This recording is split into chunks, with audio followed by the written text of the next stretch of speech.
আজকের রেসিপি নোটে শাক। প্রথমে নোটে শাকটা আমরা ভালোভাবে ধুয়ে নিয়েছি, জল ঝরানো হয়ে গেছে। আলু পেঁয়াজ কেটে নিয়েছি। গরম করার মধ্যে একটু তেল দিয়ে দিলাম, তার মধ্যে দিয়ে দেবো পেঁয়াজটা মিডিয়াম সাইজের একটা নিয়েছি। পেঁয়াজটাকে ভালো করে লাল করে নেব। লাল কালার এসে গেলে ওর মধ্যে দিয়ে দেবো কেটে রাখা আলুটা দিয়ে এইভাবে নেড়ে চেড়ে নেবো একটু। তার মধ্যে দিয়ে দেবো নুনটা আমি 2 চামচ পরিমাণ দিয়ে দিলাম।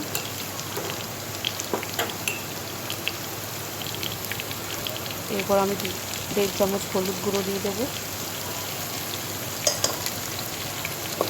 এটাকে ভালোভাবে একটু নেড়ে চেড়ে নেব।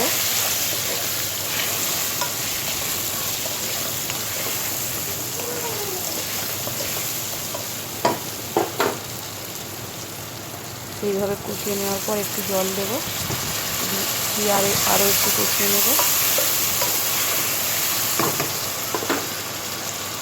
এর মধ্যে লঙ্কার গুঁড়ো দিয়ে দিলাম, 1 চামচ লঙ্কার গুঁড়ো দিয়ে দিলাম। এটাকেও ভালোভাবে আমরা নেড়ে চেড়ে কষিয়ে নেব।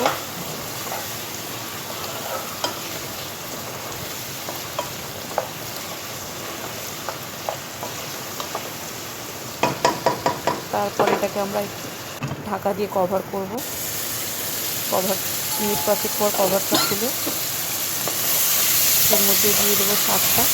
অবশ্যই এটাকে একটু নেড়ে চেড়ে কষিয়ে নেব। তারপর শাকটা এর মধ্যে দিয়ে দেবো।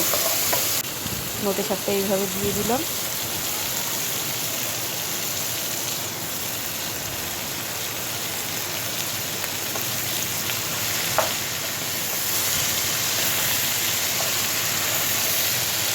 শাকটা দেওয়ার পর উপর নিচ করে ভালোভাবে নেড়ে চেড়ে এটাকেও একটু যাতে নরম হয়ে যায় সেইভাবে একটু কষিয়ে নেব।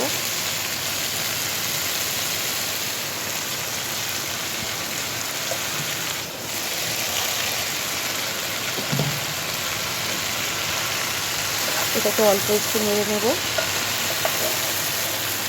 শাকটা যাতে নরম হয়ে বসে যায় তার জন্য আমরা একটু কভার করব মিনিট 3 জন্য।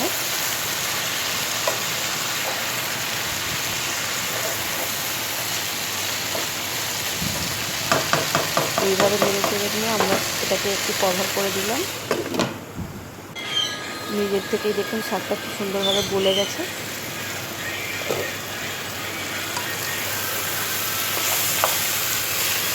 এটাকেও ভালোভাবে নেড়ে ছেড়ে দেবো।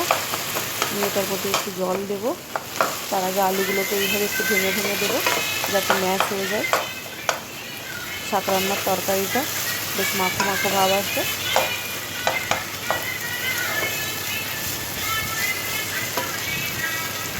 এর মধ্যে দিয়ে দেবো অল্প একটু জল।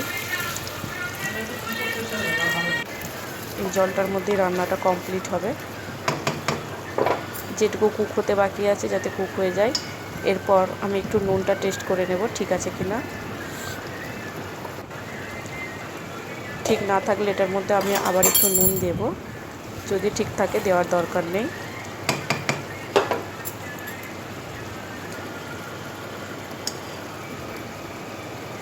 এইভাবে দেখে নিলাম।